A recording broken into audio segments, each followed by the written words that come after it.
As with Coleridge's Kubla Khan, the following all came to me in my dream sleep state of early this morning.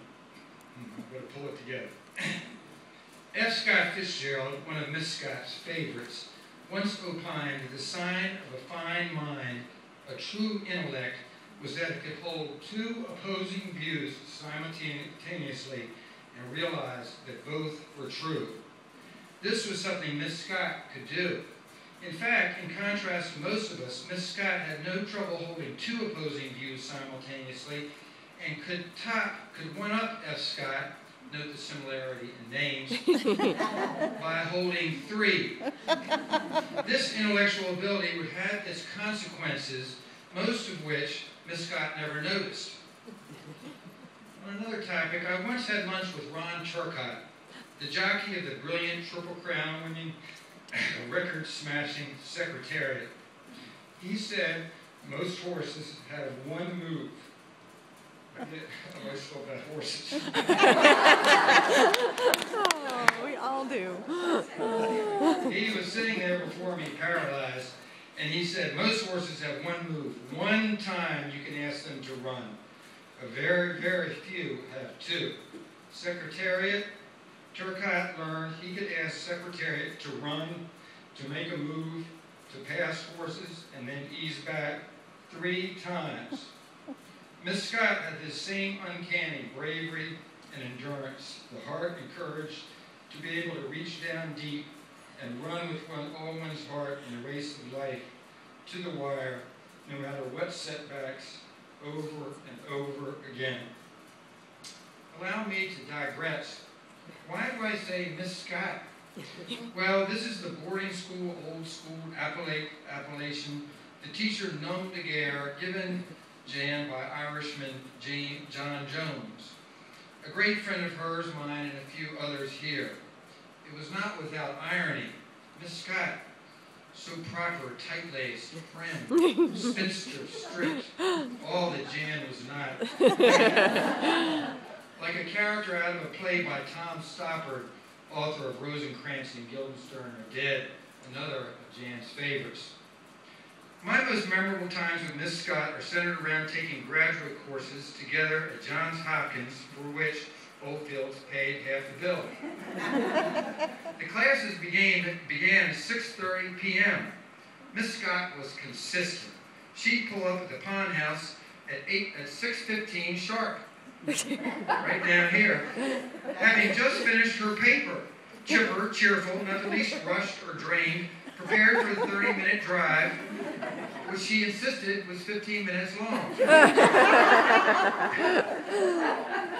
I point out to her that the needle of her gas gauge was buried behind a cute E, and the red light was blinking.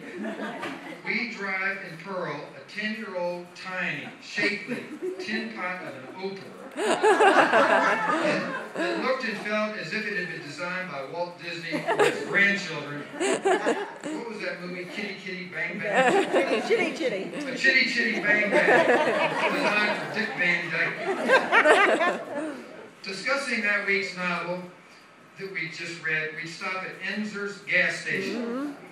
Just one time, curious about her thought processes, breaking away from our literary discussion, I asked, "Do you realize how much Harry is charging for this gas?" This was the financially savvy woman who had bought up townhouses in Baltimore, who had investments here and there that grew like weeds. "No," she said, "what do you mean?" "The price," I said. Just up the road, you can get gas for half this price." She gave me a perplexed look and continued searching for some cash under the seat.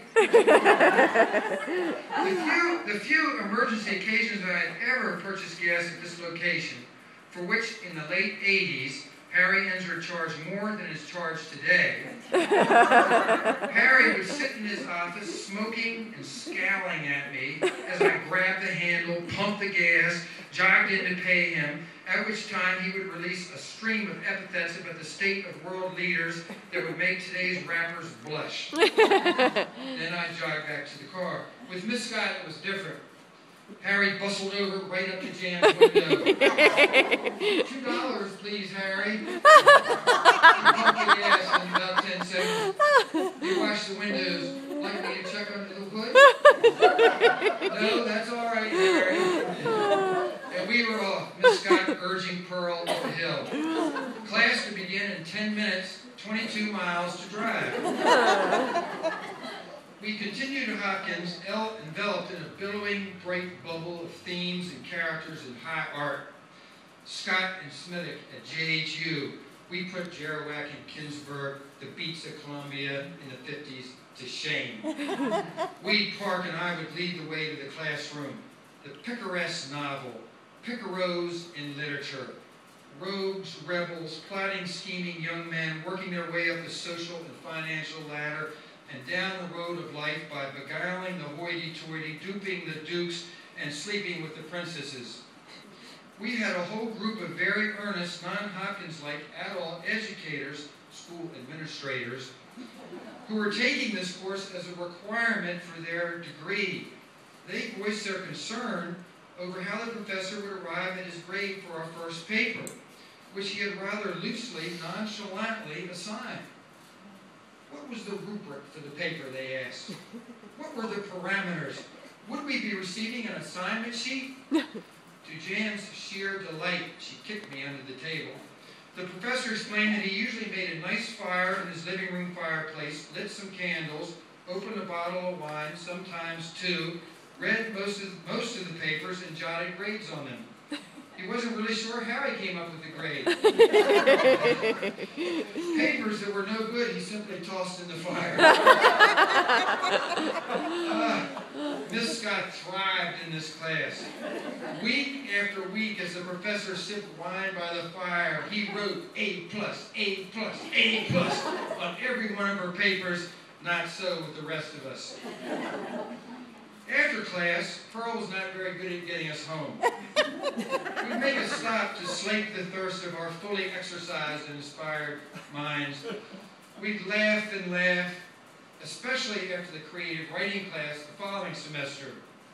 I had her beat in this class as far as ever getting published or even read. Her stories were so arcane, so filled with inexplicable postmodern symbols and post-war allusions rivaling Joyce in complexity, that they'd never be published or read besides in this class. She reached over the minimalist writing of Raymond Carver and Company and dwelled in the realm of cutting-edge, avant-garde modern writing. She could care less about plot or even characters. Her strongest, most memorable story was one called The Tomato. The main character was, yes, a tomato. No love interest, no action, no suspense, just the life of a tomato. I was given version after version of this to read and edit, which I did, never fully understanding the story. To this day, I can still perfectly picture that tomato. In contrast, I gave Jan a story I wrote called Columbus Day, and her editorial comment made all the difference. At the end of the story, a woman in high heels, walking her dog past a house similar to the Pond House, answers a question from a man, similar to me, talking to her from a second-story window. Miss Scott said to scrap the response I had written and make the woman's answer simply the one word, sure. And sure thing as she was, Miss Scott was right about it. That was the last word of the story and on the story. Jan's powers of literary perception reached their zenith in a mystical Hopkins class on God, faith, and presence as portrayed in a series of novels. We took this class with the internationally recognized existentialist and one-time rector of St. James Church, Ralph Harper, who certainly could hold two opposing views at the same time, rector and existentialist. He is the one who discovered Miss Scott's high-level critical literary skills and urged her to drop everything, leave Oldfields, risk it all, and enroll immediately in a doctoral program at Harvard. One night after this class, we were driving home in Pearl, zipping along at 40 to 45 miles an hour.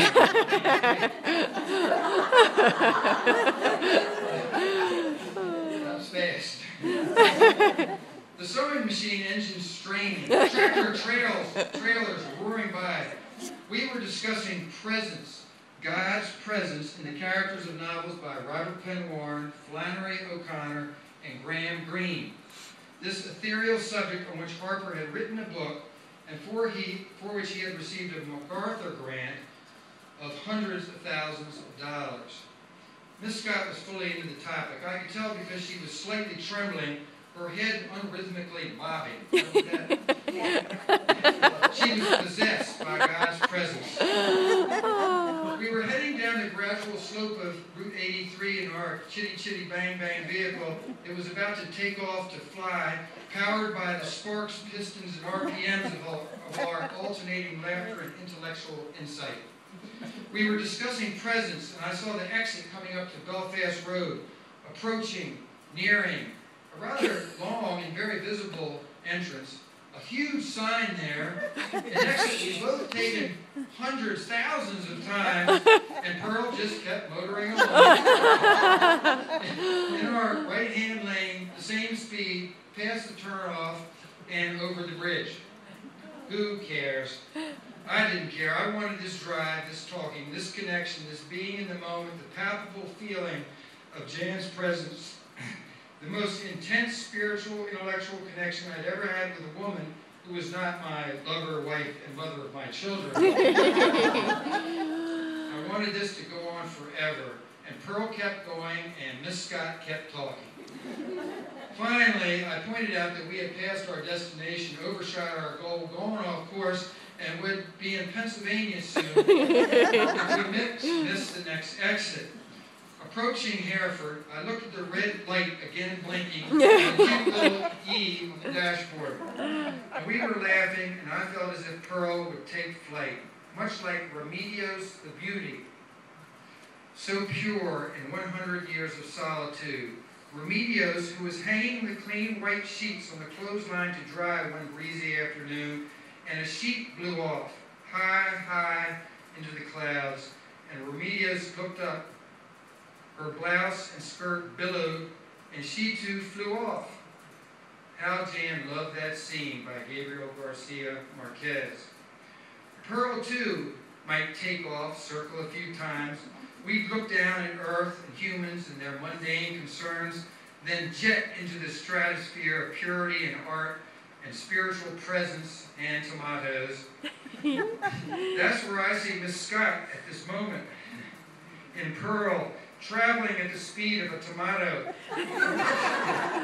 dissecting, explicating, explication to text, explicating, solving our lives, our art, our work in one thought pattern, and in an opposing one, laughing, enjoying, celebrating the slings and arrows of outrageous fortune, the vicissitudes of life, the sound and fury of it all. Combining these sometimes opposing thoughts in one crystalline gem of an idea that could change the world if only we would listen. And yes, Jan always entered her papers with a twist, can't end with that, with a touch of the unexpected. You know, the spontaneous, the serendipitous. Catch that wine-sipping professor by surprise, the way she lived her life. I'd like to end with this. She could dance. Jan Scott could dance all night. Thank you.